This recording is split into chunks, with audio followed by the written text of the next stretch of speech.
they just repeat what they hear from somebody else. Is there any reporter today that you do respect? It comes to mind?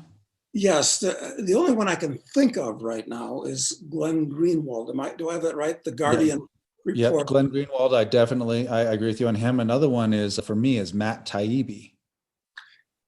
Yes, I've seen his name. I'm trying to put my finger on a particular article he's He written. was a Rolling Stone. He was a writer for Rolling Stone for a long time, and he wrote about the financial crisis. The left celebrated him because he wrote these incredible, pithy takedowns with lots of details of the way the Bush administration had handled lots of things, the war in Iraq and the financial crisis and that kind of thing.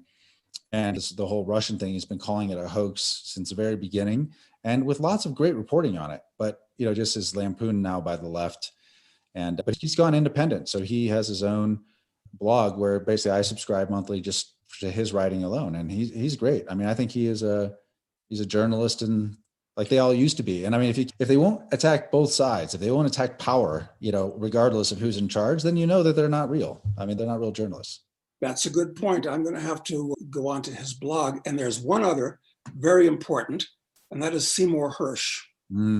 He uncovered the My Lai massacre, of which it said there were many. There was, in what book was that brought up? I think it was Chris Hedges' book, War is the Force That Gives Life Meaning, if I have that title correct.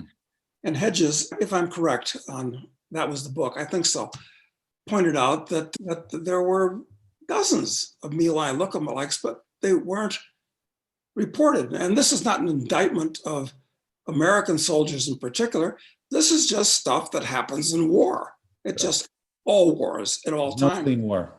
And Hersh, risked his neck to bring that to the public's eye. And he also risked his neck in pointing out that Osama bin Laden maybe wasn't killed in the way that we all think he was with that SEAL team raid. And then he pointed out, oddly enough, that all or almost all of SEAL Team 6 that were involved in that died in a strange helicopter crash later on. Statistically kind of improbable.